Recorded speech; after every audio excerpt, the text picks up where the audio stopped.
En la noche, de Horacio Quiroga. En la noche Horacio Quiroga cuento: las aguas cargadas y espumosas del Alto Paraná me llevaron un día decreciente desde San Ignacio al Ingenio San Juan, sobre una corriente que iba midiendo 6 millas en la canal, y 9 al caer del lomo de las Restingas. Desde abril yo estaba a la espera de esa crecida. Mis vagabundajes en canoa por el Paraná, exhausto de agua, habían concluido por fastidiar al griego. Es un viejo marinero de la Marina de Guerra inglesa, que probablemente había sido antes pirata en el Egeo, su patria, y que con más certidumbre había sido antes contrabandista de caña en San Ignacio, desde 15 años atrás. Era, pues, mi maestro de río. Está bien, me dijo al ver el río grueso. Usted puede pasar ahora por un medio regular marinero. Pero le falta una cosa, y es saber lo que es el Paraná cuando está bien crecido. ¿Ve esa piedraza?, me señaló sobre la corredera del Greco. Pues bien, cuando el agua llegue hasta allí y no se vea una piedra de la Restinga, váyase entonces a abrir la boca ante el Teyucuaré por los 4 lados, y cuando vuelva podrá decir que sus puños sirven para algo. Lleve otro remo también, porque con seguridad va a romper 1 o 2. Y traiga de su casa una de sus 1000 latas de querosene, bien tapada con cera. Y así y todo es posible que se ahogue. Con un remo de más, en consecuencia, me dejé tranquilamente llevar hasta el Teyucuaré. La mitad, por lo menos, de los troncos, pajas podridas, espumas y animales muertos, que bajan con una gran crecida, quedan en esa profunda ensenada. Espesan el agua, cobran aspecto de tierra firme, remontan lentamente la costa, deslizándose contra ella como si fueran una porción desintegrada de la playa, porque ese inmenso remanso es un verdadero mar de sargazos. Poco a poco, aumentando la elipse de traslación, los troncos son cogidos por la corriente y bajan por fin velozmente girando sobre sí mismos, para cruzar dando tumbos frente a la restinga final del Teyucuaré, erguida hasta 80 metros de altura. Estos acantilados de piedra cortan perpendicularmente el río, avanzan en él hasta reducir su cauce a la tercera parte. El Paraná entero tropieza con ellos, busca salida, formando una serie de rápidos casi insalvables aún con aguas bajas, por poco que el remero no esté alerta. Y tampoco hay manera de evitarlos, porque la corriente central del río se precipita por la angostura formada, abriéndose desde la restinga en una curva tumultuosa que rasa el remanso inferior y se delimita de él por una larga fila de espumas fijas. A mi vez me dejé coger por la corriente. Pasé como una exhalación sobre los mismos rápidos y caí en las aguas agitadas de la canal, que me arrastraron de popa y de proa, debiendo tener mucho juicio con los remos que apoyaba alternativamente en el agua para restablecer el equilibrio, en razón de que mi canoa medía 60 centímetros de ancho, pesaba 30 kilos y tenía tan solo 2 milímetros de espesor en toda su obra, de modo que un firme golpe de dedo podía perjudicarla seriamente.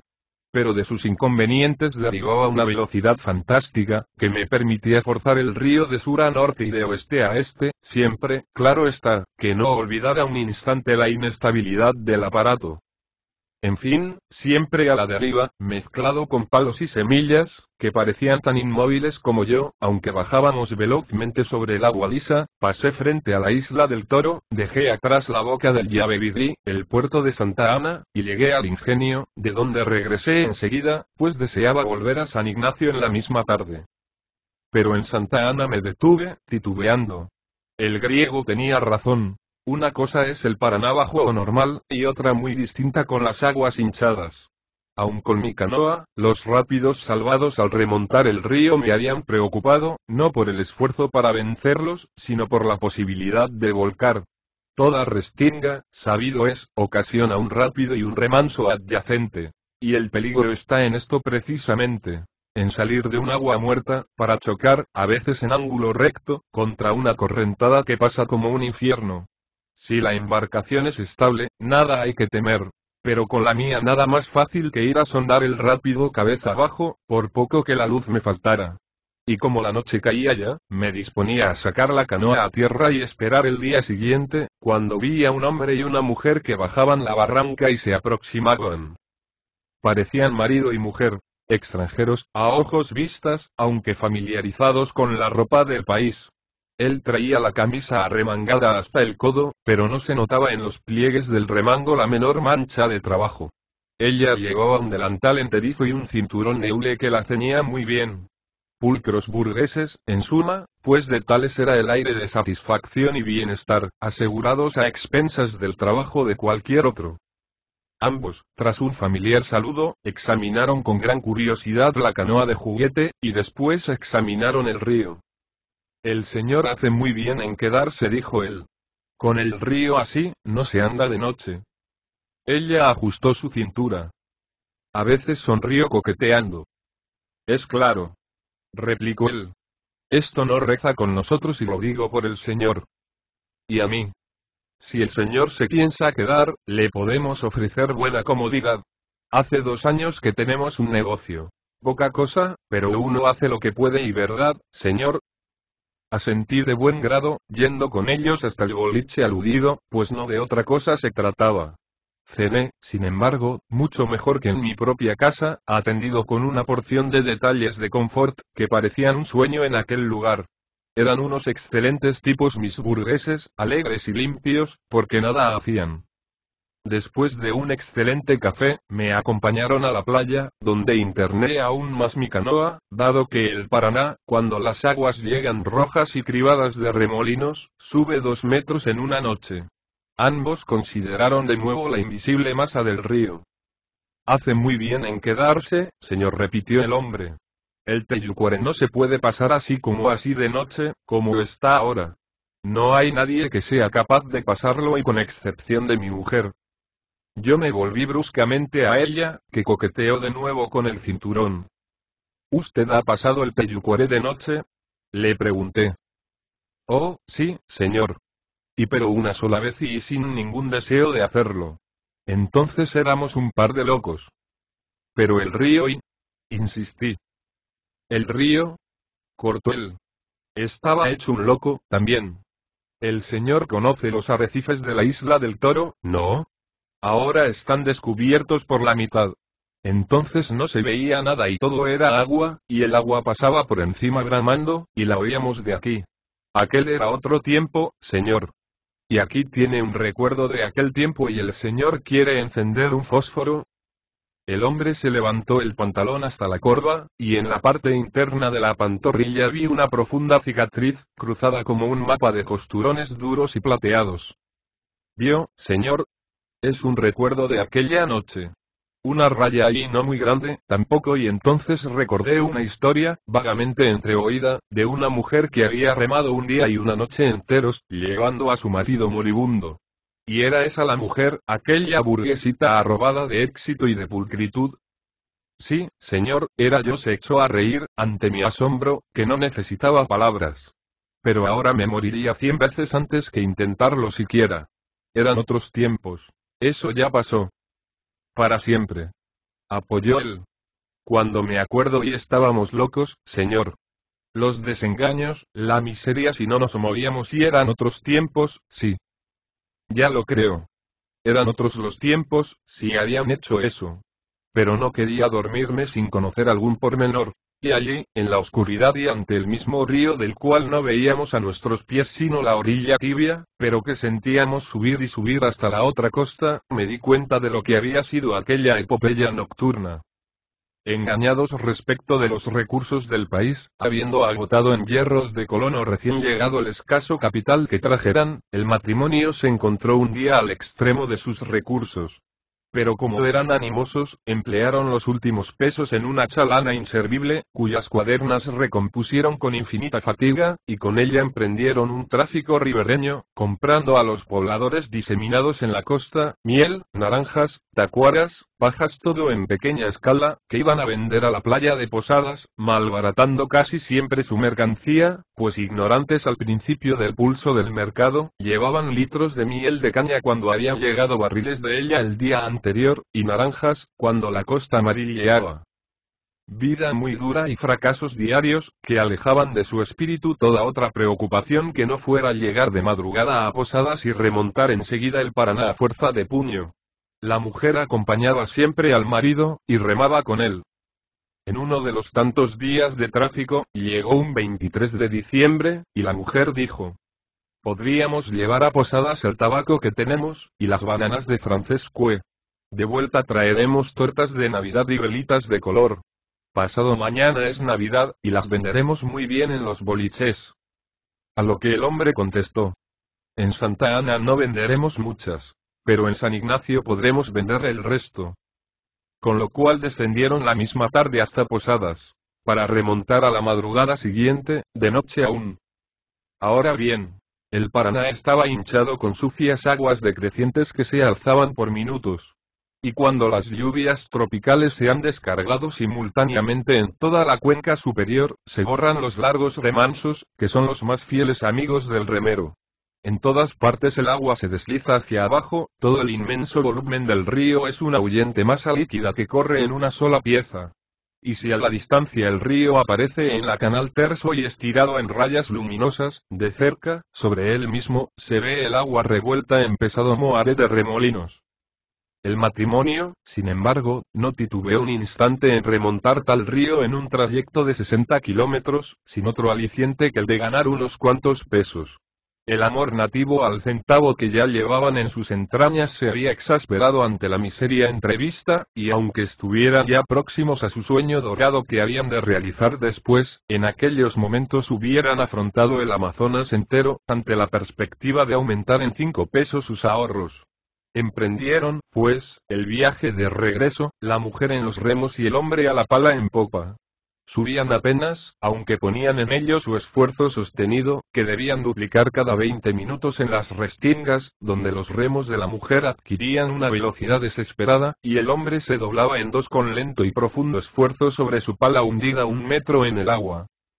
Pasaron así 10, 15 horas, todas iguales. Lamiendo el bosque o las pajas del litoral, la canoa remontaba imperceptiblemente la inmensa y luciente avenida de agua, en la cual la diminuta embarcación, rasando la costa, parecía bien pobre cosa. El matrimonio estaba en perfecto tren, y no eran remeros a quienes 14 o 16 horas de remo podían abatir. Pero cuando ya a la vista de Santa Ana se disponían a atracar para pasar la noche, al pisar el barro el hombre lanzó un juramento y saltó a la canoa. Más arriba del talón, sobre el tendón de Aquiles, un agujero negruzco, de bordes lívidos y ya abultados, denunciaba el aguijón de la raya. La mujer sofocó un grito. ¿Qué? ¿Una raya? El hombre se había cogido el pie entre las manos y lo apretaba con fuerza convulsiva. Sí, y te duele mucho, agregó ella, al ver su gesto. Y él, con los dientes apretados. De un modo bárbaro y en esa áspera lucha que había endurecido sus manos y sus semblantes, habían eliminado de su conversación cuanto no propendiera a sostener su energía. Ambos buscaron vertiginosamente un remedio. Que no recordaba nada. La mujer de pronto recordó. Aplicaciones de ají macho, quemado. Pronto, Andrés, exclamó recogiendo los remos. Acuéstate en popa. Voy a remar hasta Santa Ana. Y mientras el hombre, con la mano siempre aferrada al tobillo, se tendía en popa, la mujer comenzó a remar. Durante 3 horas remó en silencio, concentrando su sombría angustia en un mutismo desesperado, aboliendo de su mente cuanto pudiera restarle fuerzas. En popa, el hombre devoraba a su vez su tortura, pues nada hay comparable al atroz dolor que ocasiona la picadura de una raya, sin excluir el raspaje de un hueso tuberculoso. Solo de vez en cuando dejaba escapar un suspiro que a despecho suyo se arrastraba al final embramido. Pero ella no lo oía o no quería oírlo, sin otra señal de vida que las miradas atrás para apreciar la distancia que faltaba aún. Llegaron por fin a Santa Ana. Ninguno de los pobladores de la costa tenía ají macho. ¿Qué hacer? Ni soñar siquiera en ir hasta el pueblo. En su ansiedad la mujer recordó de pronto que en el fondo del Teyucuare, al pie del bananal de Blosek y sobre el agua misma, vivía desde meses atrás un naturalista alemán de origen, pero al servicio del Museo de París. Recordaba también que había curado a 2 vecinos de mordeduras de víbora, y era, por tanto, más que probable que pudiera curar a su marido. Reanudó, pues, la marcha, y tuvo lugar entonces la lucha más vigorosa que pueda entablar un pobre ser humano o una mujer. Contra la voluntad implacable de la naturaleza. Todo, el río creciendo y el espejismo nocturno que volcaba el bosque litoral sobre la canoa, cuando en realidad ésta trabajaba en plena corriente a 10 brazas. La extenuación de la mujer y sus manos, que mojaban el puño del remo de sangre y agua cerosa. Todo, río, noche y miseria la empujaban hacia atrás. Hasta la boca del Yabebirí pudo aún ahorrar alguna fuerza. Pero en la interminable cancha desde el Yabebirí hasta los primeros cantiles del Teyucuare, no tuvo un instante de tregua, porque el agua corría por entre las pajas como en la canal, y cada 3 golpes de remo levantaban camalotes en vez de agua, los cuales cruzaban sobre la proa sus tallos nudosos y seguían a la rastra, por lo cual la mujer debía ir a arrancarlos bajo el agua. Y cuando tornaba a caer en el banco, su cuerpo, desde los pies a las manos, pasando por la cintura y los brazos era un único y prolongado sufrimiento. Por fin, al norte, el cielo nocturno se entenebrecía ya hasta el cenit por los cerros del Teyucuare, cuando el hombre, que desde hacía un rato había abandonado su tobillo para asirse con las 2 manos a la borda, dejó escapar un grito. La mujer se detuvo. ¿Te duele mucho? Sí, respondió él, sorprendido a su vez y jadeando. Pero no quise gritar. Se me escapó. Y agregó más bajo, como si temiera sollozar si alzaba la voz. No lo voy a hacer más y sabía muy bien lo que era en aquellas circunstancias y ante su pobre mujer realizando lo imposible, perder el ánimo. El grito se le había escapado, sin duda, por más que allá abajo, en el pie y el tobillo, el atroz dolor se exasperaba en punzadas fulgurantes que lo enloquecían.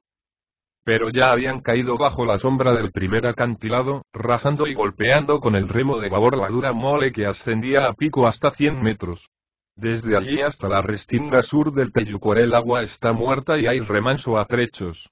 Inmenso desahogo del que la mujer no pudo disfrutar, porque de copa se había alzado otro grito.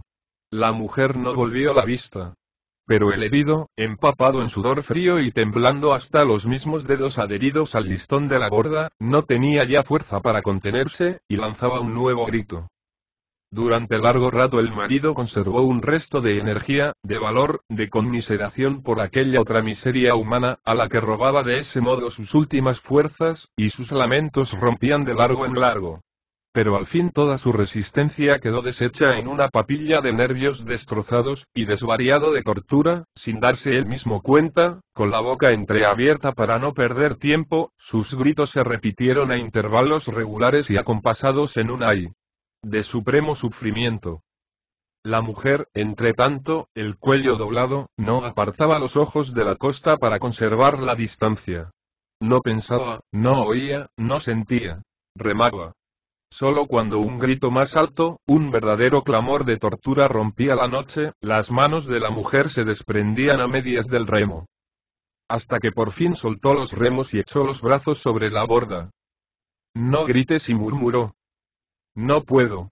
Clamó él. Es demasiado sufrimiento. Ella sollozaba. Ya sé.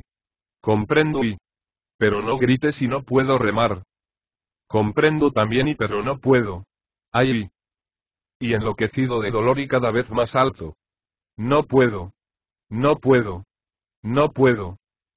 La mujer quedó largo rato aplastada sobre los brazos, inmóvil, muerta. Al fin se incorporó y reanudó muda la marcha. Lo que la mujer realizó entonces, esa misma mujercita que llevaba ya 18 horas de remo en las manos, y que en el fondo de la canoa llevó a su marido moribundo, es una de esas cosas que no se tornan a hacer en la vida. Tuvo que afrontar en las tinieblas el rápido sur del Teyucuare, que la lanzó 10 veces a los remolinos de la canal. Intentó otras 10 veces sujetarse al peñón para doblarlo con la canoa a la rastra, y fracasó.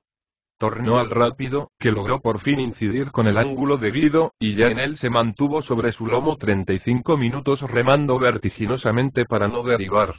Remó todo ese tiempo con los ojos escocidos por el sudor que la cegaba, y sin poder soltar un solo instante los remos.